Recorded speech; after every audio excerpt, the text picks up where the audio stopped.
नजराना मुंसिफ टीवी में आपका इस्तकबाल। आप देख रहे हैं मुंसिफ न्यूज। शुरुआत करेंगे हेडलाइंस के साथ। करने में ताउन किया है डॉक्टर ऑर्थो ऑयल के साथ साथ डॉक्टर ऑर्थो कैप्सूल्स साथ लेना ना भूलें। अमेरिकी सदर ट्रंप के खुसूसी तैयारा एयरफोर्स वन में आई तकनीकी खराबी, स्विट्जरलैंड के लिए रवाना होने के कुछ ही देर बाद हुआ वापस।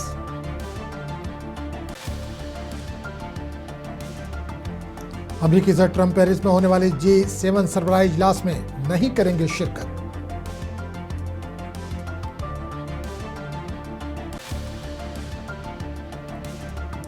शेख जारेद में अक़वाम मुत्तहिदा के फ़लस्तीनी पनाहगज़ीन एजेंसी के कंपाउंड को मुनज़्ज़म करने के फैसले पर अक़वाम मुत्तहिदा के सेक्रेटरी जनरल ने नाराजगी का किया इजहार। भोपाल में national rifle association of India के खिलाफ असलहा एक्ट के तहत मुकदमा दर्ज। असलहा लाइसेंस में लाजमी इंदराज नहीं करने पर मुकदमा हुआ दर्ज।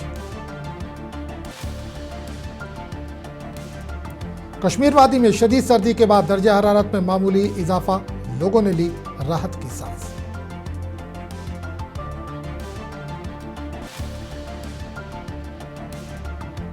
बेंगलुरु के लाल बाग में तारीखी फूलों की नुमाइश जारी, बड़ी तादाद में सयाह नुमाइश का कर रहे हैं दीदार।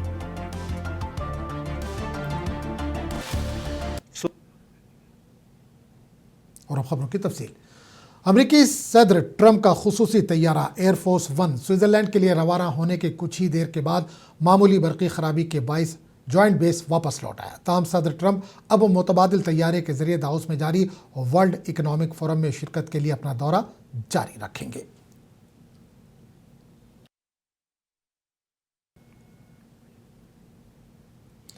अमेरिकी सदर ट्रंप पेरिस में होने वाले G7 सरबराही इजलास में शिरकत नहीं करेंगे। बताया जा रहा है कि फ्रांस के सदर इमानुएल मैक्रोन के साथ जारी कशीदगी इस फैसले की बड़ी वजह है। सिफारती हल्कों में इस फैसले को लेकर मुख्तलिफ क़यास आराइयाँ की जा रही हैं। Because Emmanuel's not going to be there very long, and there's no longevity there. He's a friend of mine. He's a nice guy. I like Macron, but he's not going to be there very much longer, And I think I have meetings with the people that are directly involved, not some of the people.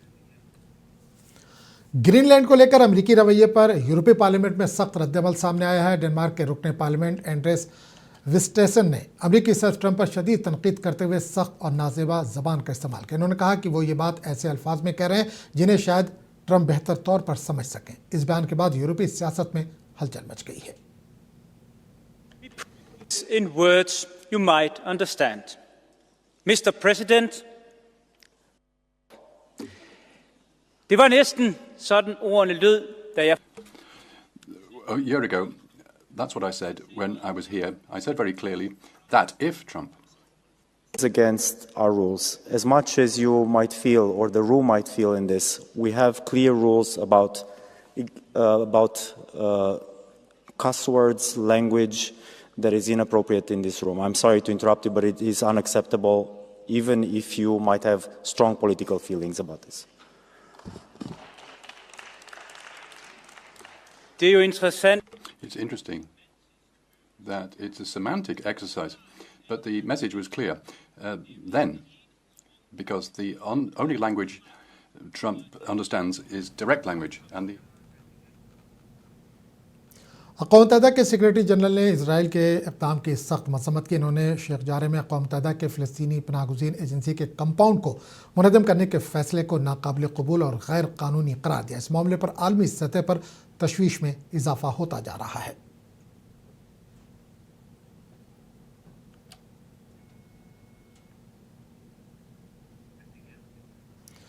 वज़ीर ख़ारजा जयशंकर ने Spain के वज़ीर ख़ारजा अलबारिस के साथ मुलाकात के दौरान कहा कि इक़्तिसादी शराकतदारी दोनों ममालिक के ताल्लुकात का एक अहम सतून है।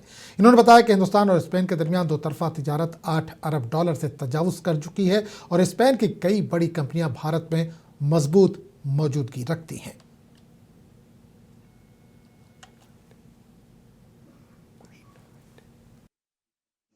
This year, the 70th anniversary of the establishment of our diplomatic relations, as well as the dual year of culture, tourism, and artificial intelligence. This initiative reflects our shared commitment to combining our rich cultural heritage with future-oriented cooperation. I'm delighted to have just launched jointly the logo for the dual year with you. The logo has been selected from over 1,900 entries received through an open competition. I would like to congratulate the teams for the effort and thank all the participants. Excellency, India is hosting the AI Impact Summit next month. Our approach to AI is human-centric, inclusive, and focused on its responsible and ethical use. I think it's very similar to the approach of Europe. We are confident that the dual year will encourage greater institutional and industry-led collaboration. Economic partnership is an important pillar of our relationship. Spain is among India's important trade partners in the EU, and our bilateral trade in goods has crossed $8 billion in recent years. अमेरिकी सदर Trump ने एक बार फिर भारत और पाकिस्तान के दरमियान जंग रुकवाने का दावा दोहराया है। इस बयान पर कांग्रेस ने वज़ीर-ए-आज़म नरेंद्र मोदी पर तंज करते हुए कहा कि इनके मुबैना अच्छे दोस्त अब तक ये बात 70 बार दोहरा चुके हैं, जबकि भारत पहले ही किसी तीसरे फरीक की मुदाखलत से इनकार करता रहा है। Ended 8 unendable wars in 10 months. These were unendable wars. Cambodia and Thailand fighting for years. Kosovo and Serbia. The Congo and Rwanda. Pakistan and India, they were really going at it. 8 planes shot down. They were going to go nuclear, in my opinion. The Prime Minister of Pakistan was here, and he said President Trump saved 10 million people and maybe much more than that. वज़ीर-ए-आज़म नरेंद्र मोदी ने उत्तर प्रदेश में राष्ट्रीय प्रेरणा स्थल को कौम के नाम वक्फ किया। डॉक्टर श्यामा प्रसाद मुखर्जी, पंडित दीनदयाल उपाध्याय और अटल बिहारी वाजपेयी के मुजस्समों से सजा मुकाम तरक्की और मुस्बत तब्दीली की अलामत बन गया। वज़ीर आला योगी आदित्यनाथ की क़यादत में कचरे के ढेर से एक शानदार सकाफती और सियाहती मरकज़ का ये सफ़र यूपी हुकूमत के तरक्याती विजन की झलक पेश करता है।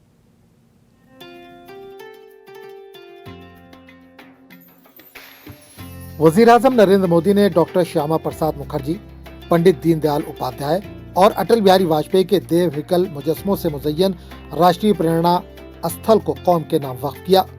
ये साइट उत्तर प्रदेश में तरक्की और सोच में गहरी तब्दीली की अलामत है। जिस जमीन पर ये प्रेरणा स्थल बना है,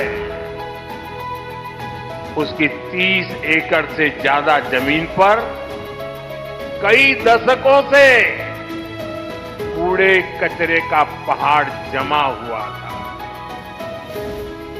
पिछले 3 वर्ष में इसे पूरी तरह खत्म किया गया है। इस प्रोजेक्ट से जुड़े सभी श्रमिकों, कारीगरों, योजनाकारों, योगी जी की और उनकी पूरी टीम को भी मैं बहुत बहुत बधाई देता हूं। उत्तर प्रदेश के वज़ीर आला योगी आदित्यनाथ की मजबूत पॉलिसियों और मजबूत क़यादत के नतायज वाज़ेह हैं। जो कचरे का ढेर हुआ करता था, अब एक खूबसूरत और शानदार सियाती मुकाम बन चुका है। ये तब्दीली योगी हुकूमत के साफ सुथरे और तरक्की पर मबनी काम की अक्कासी करता है। अटल बिहारी वाजपेयी जी का जन्म शताब्दी महोत्सव का वर्ष है और सदैव अटल जी कहते थे, अंधेरा छटेगा, सूरज निकलेगा, कमल खिलेगा, तो यह केवल मात्र एक आशा नहीं, बल्कि भारत राष्ट्र के उज्जवल भविष्य को लेकर के उनके अडिग विश्वास, दूरदृष्टि और दृढ़ संकल्प का उद्घोष था। कमल के फूल के शक्ल में बनाया गया राष्ट्रीय प्रेरणा स्थल बहुत दिलकश है। ये तकरीबन 230 करोड़ रुपए की लागत से 65 एकड़ के रकबे पर तैयार किया गया है। 3 65 फीट ऊंचे कांसे के मुजस्समे, जिनमें से हर एक की कीमत 21 करोड़ रुपए है, लोगों को अपनी जानिब मुतवज्जह करता है। पहले यहाँ बहुत ज्यादा ऊंचा, पूरे लखनऊ का लग रहा था कि कूड़ा यहीं डाला जाता है, इतना ऊंचा ढेर था। और अब यहाँ हम लोग आए हैं, एक्सपेक्ट नहीं था, हम लोग का प्लान नहीं था यहाँ आने का, लेकिन जब हम लोग यहाँ से गुजरे, इतना साफ सुथरा ये देखा तो हम लोग इधर आ गए और बहुत अच्छा लगा यहाँ आके। बहुत अच्छा यहाँ पे फ्लावर्स, डेकोरेशन और जो भी मूर्तियाँ इतनी सुंदर सुंदर बनाई हैं, बहुत अच्छा लगा हम लोग को। राष्ट्रीय प्रेरणा स्थल में 2 लाख लोगों की गुंजाइश वाला एक बड़ा ग्राउंड भी है। 6300 मुरब्बा मीटर पर एक म्यूजियम बनाया गया है, जहाँ एक बड़ा थिएटर भी है जिसमें 300 अफराद की गुंजाइश है। यहाँ आने वाले सयाहों में काफी जोशो खरोश पाया जाता है। ये मुझे देखकर बहुत अच्छा लगा। ये मूर्तियाँ महापुरुषों की लगी हुई हैं, इससे हमारी आने वाली जनरेशन भी इनके बारे में जानेगी। और जो पार्क बना हुआ है इससे वातावरण भी बहुत अच्छा रहेगा। इसके लिए मैं माननीय मुख्यमंत्री जी और प्रधानमंत्री जी का बहुत बहुत धन्यवाद। यूपी हुकूमत की कोशिशों से ये प्रोजेक्ट सकाफती विरसे को मजबूत करता है और दारुल हुकूमत लखनऊ को मुतासिर कुन कौमी विरसे के मरकज के तौर पर कायम करता है। ब्यूरो रिपोर्ट, मुंसिफ टीवी। भोपाल में national rifle association of India के खिलाफ असलहा एक्ट के तहत मुकदमा दर्ज किया गया। इल्जाम है कि शूटिंग मुकाबलों के दौरान शूटर्स को कारतूस फराहम किए गए, लेकिन असलहा लाइसेंस में लाजमी इंदराज नहीं किया गया। पुलिस के मुताबिक ये मामला असलहा लाइसेंस की जांच के दौरान सामने आया, जिसके बाद कानूनी कार्रवाई की गई है।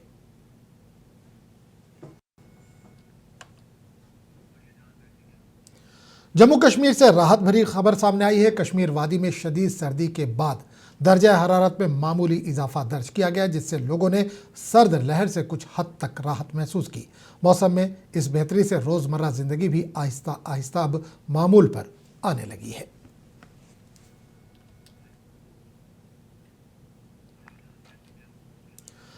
कर्तव्य पथ पर ताकत, नज़्म ज़ब्त और जदीद दिफाई सलाहियतों का शानदार मुजाहरा जारी है। 77वें यौम जमहूरिया की परेड से पहले टैंक, बख्तरबंद गाड़ियां और फौजी दस्ते हम आहंगी के साथ मशक़ें कर रहे हैं। इस बार खुसूसी बात यह है कि नई तश्कील शुदा भैरव बटालियन पहली मरतबा यौम जमहूरिया की परेड में शिरकत कर रही है। टैंक आगे बढ़ रहे हैं, बख्तरबंद गाड़ियां एक कतार में चल रही हैं और सिपाही हम आहंगी की शक्ल में मार्च कर रहे हैं।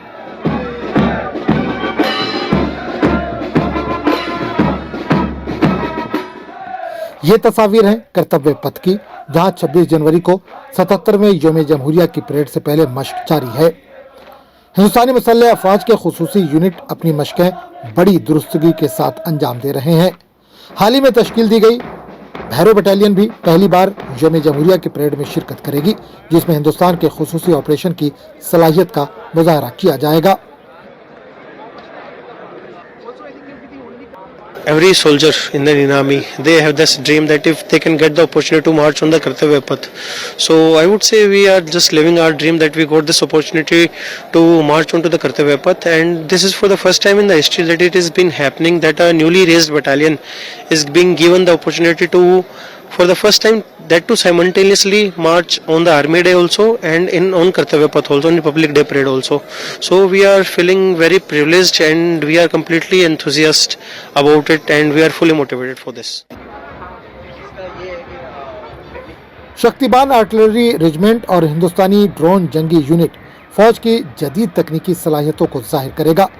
बगैर पायलट के निज़ाम के बढ़ते हुए किरदार, हकीकी वक्त की निगरानी और मुस्तकबिल के मैदान जंग में दुरुस्त हमलों का मुजाहरा करेगा। अभी बहुत ही आधुनिकता की तरफ बढ़ रहे हैं, तो उसके तहत हमने ये एक नई रेजिमेंट खड़ी की है, जो कि एक पूरी ड्रोन रेजिमेंट है। और जो दिव्यास्त्र है वो पूरी ड्रोन नहीं है, उसमें गन्स और ड्रोन्स दोनों रहेंगी। ये Shaktibaan, as chief of army staff ने भी कहा है, हम डिकेड ऑफ ट्रांसफॉर्मेशन में है, तो हमें एक अनमैन्ड एरियल प्लेटफॉर्म चाहिए। उसके तहत हम दुश्मन के अंदर घुस के भारी क्षमता में नुकसान कर सकते हैं।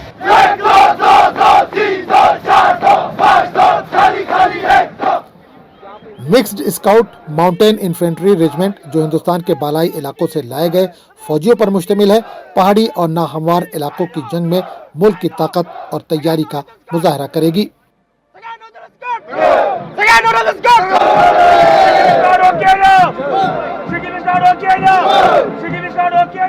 This is a mixed scouts contingent. It is making a historic debut at Republic Day Parade 2026. It consists of troops from Ladakh Scouts, Arunachal Scouts, Dogra Scouts, Sikkim Scouts, Garhwal Scouts and Kumaon Scouts.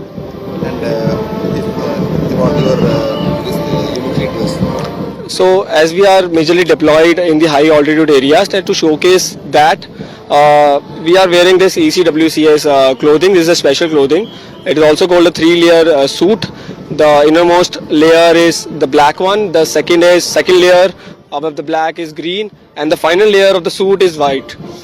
We're also wearing the RI boots, which protects us from the frostbite, and this kit is very useful in the sub-zero area temperatures. ये बहरी दस्ता mini India की नुमाइंदगी करता है, जिसमें 22 से ज्यादा रियासतों के 144 जवान शामिल हैं। इनकी परेड हिंदुस्तान की बढ़ती हुई समुद्री ताकत को जाहिर करती है। The model is divided into two parts. The front part is significantly depicting Nari Shakti and Nari Sashakti-karan. The behind part, if you see, is a very beautiful depiction of how Indian Navy or the Indian maritime history has transformed right from the stitched ship called Kondanya to the Gurab, which belonged to the Maratha Navy, and thereafter transforming into a place where today we can proudly say that the two ships right below are the 100 and 101st indigenously designed ship constructed in India, about to be commissioned into the Navy soon. We'll be marching as a 12 by 12 platoon, 12 files on both the sides. And these 144 guys, they're from over 20 states, from all the various commands of the Indian Navy. They've been handpicked carefully, they've been screened, they've been grilled for the past 2 months, to get prepared for this event. And I'd like to say we comprise of 16 Agniveers in our platoon and 8 lady Agniveers or women Agniveers in the band, Navy band, which will be marching right ahead of us. कर्तव्य पथ पर मशकें जारी हैं।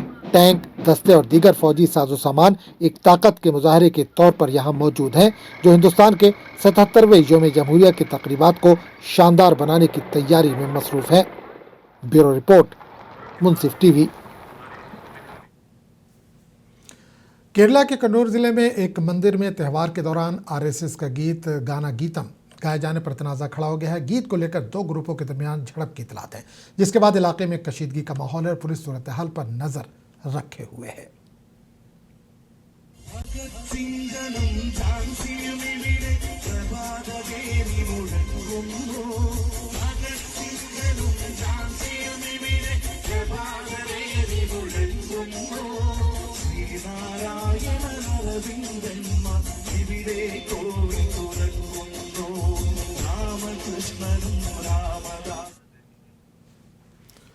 बेंगलुरु के तारीखी लाल बाग में यौम जमहूरिया का फूलों का शो जारी है। ये नुमाइश मारूफ अदीब और माहिर माहौलियात केपी पूर्णचंद्र तेजस्वी के नाम वक्फ की गई है, जिसमें फितरत से इनके गहरे रिश्ते की दिलकश झलक दिखाई गई है।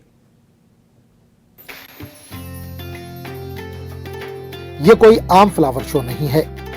कर्नाटक की राजधानी बेंगलुरु के लाल बाग बोटेनिकल गार्डन में इस साल का यौम जमहूरिया फूलों का शो मारूफ मुसन्निफ, माहिर माहौलियात, फोटोग्राफर और फितरत से मोहब्बत करने वाले केपी पूर्णचंद्र तेजस्वी को वक्फ है। ये माहौल के साथ इस गहरे ताल्लुक की एक झलक पेश करता है।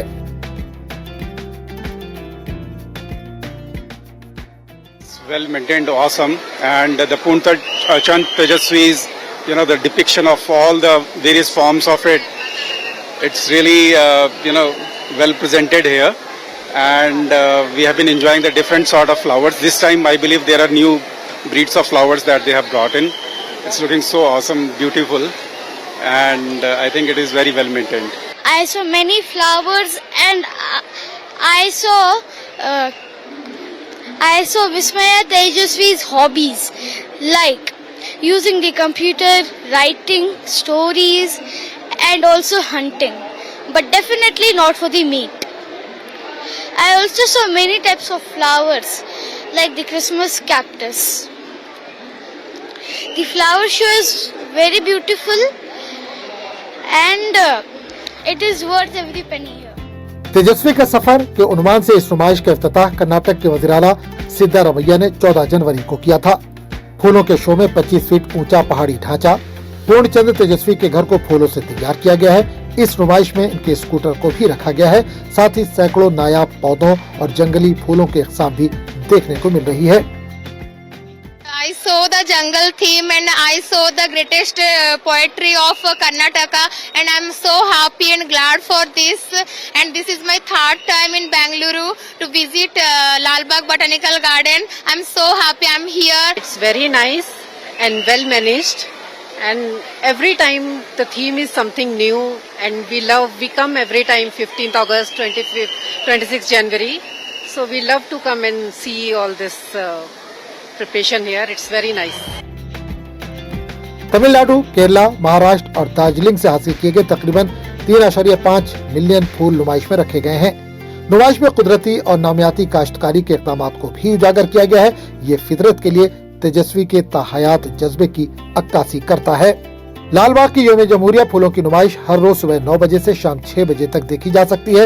ये नुमाइश 26 जनवरी तक जारी रहेगी। ब्यूरो रिपोर्ट, मुंसिफ टीवी। मध्य प्रदेश के मुरैना में गजक बनाने की रिवायती ठक ठक एक बार फिर तवज्जो खींच रही है। जीआई टैग से पहचानी जाने वाली मुरैना की गजक न सिर्फ जायके में मुनफरिद है बल्कि हजारों खानदानों की रोजी रोटी का जरिया भी। आने वाले मरकजी बजट से गजक सना से वाबस्ता लोगों को उम्मीद है कि सरकारी सहूलतें और टैक्स में राहत इस रिवायती सनत को नई रफ्तार देगी। गजक बनाने की मुसलसल ठक ठक की आवाज फजा में गूंजती है। तब गुड़ और तिल से तैयार की जाने वाली ये लजीज मिठाई अपने मखसूस अंदाज में शक्ल इख्तियार करती है। अगरचे गजक मुल्क के कई हिस्सों में तैयार की जाती है, लेकिन मध्य प्रदेश के मुरैना की गजक पूरे भारत में अपनी मुनफरिद पहचान रखती है। यही वजह है कि मुरैना के गजक को जोग्राफियाई शनाख्त यानी जीआई टैग भी हासिल है, जो इसके मेयार और इंफरादियत की गवाही देता है। जीआई टैग मिल गया है, लेकिन उसके बाद गजक के कारोबार में जो आशातीत वृद्धि होनी चाहिए थी, जो पैसा मुरैना के बाजार में आना चाहिए था, वो नहीं आ पाया है। बजट तो टैक्स से जुड़ा होता है, बजट में ही लोगों को टैक्स में रियायतें मिलती हैं और नए टैक्स थोपे जाते हैं। तो गजक पर टैक्स फ्री होगा और रेलवे स्टेशन पर उसको बिकने के लिए जगह मिलेगी, अंतर्राज्यीय बस स्टैंडों पर जगह मिलेगी, कैंटीनों में जगह मिलेगी, तो निश्चित तौर पर गजक का कारोबार बढ़ेगा। जैसा कि आप सभी लोग जानते हैं, गजक पूरे देश भर में मुरैना के नाम से प्रसिद्ध है और तो हम लोग यही आशा रखेंगे कि जो 5% जीएसटी जो गजक पर लग रहा है उसे आने वाले बजट में माफ़ करे सरकार, जिससे यहाँ का गजक उद्योग नई ऊंचाइयाँ प्राप्त करे। मुरैना की गजक न सिर्फ जायके में लाजवाब है बल्कि हजारों खानदानों की रोजी रोटी का जरिया भी। ताहम इस सनत से वाबस्ता अफराद का कहना है कि शिनाख्त मिलने के बावजूद गजक इंडस्ट्री वो तरक्की हासिल नहीं कर सकी जिसकी इससे तवक्को थी। सरकार की तरफ से हमें कुछ मशीनरी वगैरह या हमें स्पेशलाइजेशन कुछ जगह मिले जिसपे हम इस व्यापार को और स्केल पे हम बढ़ा सकें और टैक्सेशन वगैरह में थोड़ी राहत मिले। हम बजट से काफ़ी उम्मीदें हैं, देखें अब क्या आता है न्यू बजट में। बजट में ये है कि क्या कहते हैं, अलॉट कराए, जगह अलॉट कराया जाए, मशीनरी बनवाए जाए जिससे लोगों को रोजगार मिले और ज़्यादा, क्योंकि मुरैना पहला गजक अपने क्या कहते हैं इंडिया में फेमस है, आज पूरे वर्ल्ड में फेमस हो चुकी है मुरैना की गजक और इसको जीआई टैग भी मिला हुआ है। 1 फरवरी को जब मरकजी वजीर खजाना निर्मला सीतारमन बजट पेश करेंगी तो मुरैना की गजक साजों की नजरें इसी बजट पर टिकी होंगी।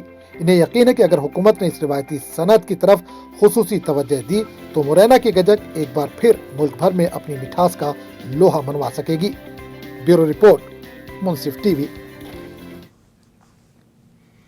हिंदुस्तान के मुतादिद मरकजी वज़रा और कई रियासतों के चीफ मिनिस्टर इस वक्त स्विट्ज़रलैंड के दौरे पर हैं, जहां वो दावोस में जारी आलमी इक़्तिसादी फोरम के इजलासों में शिरकत कर रहे हैं। हिंदुस्तानी वफ़द में मरकजी वज़ीर अश्विनी वैष्णो भी शामिल है। अश्विनी वैष्णो ने महाराष्ट्र के चीफ मिनिस्टर देवेंद्र फडणवीस के हमरा एक प्रेस कॉन्फ्रेंस की। इस मौके पर इन्होंने कहा कि हिंदुस्तानी हुनर दुनिया भर में बहुत मशहूर है। इस शोबे से क़तई नज़र चाहे वो सेमीकंडक्टर्स हो, AI, सोलार या मेडिकल, हर शोबे में हिंदुस्तानी टैलेंट को बहुत ज़्यादा पहचाना और सराहा जाता है। जो सेमीकंडक्टर का एक राउंड टेबल था, उसमें सेमीकंडक्टर इंडस्ट्री के सारे टॉप लीडर्स थे, CEOs थे। उन्होंने भी जिस तरह से भारत ने बहुत कम समय में सेमीकंडक्टर में इतनी बड़ी पहचान बना ली है, उसका स्वागत किया। आज 2 नैनोमीटर की chips, end to end 2 nanometer most advance chips Bharat में डिजाइन हो रही है।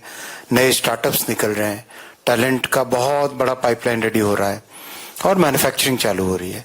वैसे ही AI में भी किस तरह से भारत ने कंप्लीट 5 के 5 लेयर्स, AI स्टैक के 5 लेयर्स पे काम किया, उसकी भी बहुत अच्छी रिकॉग्निशन है। और सबसे बड़ी बात जो माननीय प्रधानमंत्री जी ने टेक्नोलॉजी को डेमोक्रेटाइज करने का जो मिशन हाथ में लिया है, जिसमें कॉमन कंप्यूट फैसिलिटी AI के GPUs की, वो एक बड़ा फैक्टर है। उस तरह से और भी कई चीजों पे भारत की पहचान बनी है। जैसा माननीय मुख्यमंत्री जी ने कहा, करीब करीब हर स्टेज पे, हर पैनल में, चाहे रिन्यूएबल एनर्जी हो, चाहे मेडिकल टेक्नोलॉजी हो, चाहे एआई हो, चाहे सेमीकंडक्टर हो, चाहे फूड प्रोसेसिंग हो, हर एक सेक्टर में भारत की एक अलग पहचान बन रही है। And we help them be a part of this entire thing, and also we help them set up the right meetings, what kind of meetings they would like to do here with the business leaders and other leaders. So more states get represented here, better it is. सारी दुनिया में भारत के talent की बहुत बड़ी पहचान है। चाहे कोई भी सेक्टर लो आप, चाहे सेमीकंडक्टर, एआई, सोलर, चाहे मेडिकल, हर एक सेक्टर में भारत के टैलेंट की बहुत पहचान है और बहुत बड़ा रिकॉग्निशन भी है। और साथ ही साथ जो भारत में नया इनोवेशन हो रहा है, उस इनोवेशन के प्रति दुनिया की एक बहुत बड़ी पहचान है। एक जो नया मॉडल दिया है, डेमोक्रेटाइजेशन ऑफ टेक्नोलॉजी, माननीय प्रधानमंत्री जी ने जो नया मॉडल दिया है, उसकी भी बहुत चर्चा है। उस मॉडल को लेकर भी कई पॉलिसी मेकर। इस बुलेटिन में फिलहाल इतना ही। अगले बुलेटिन में आपसे फिर मुलाकात होगी। आदाब।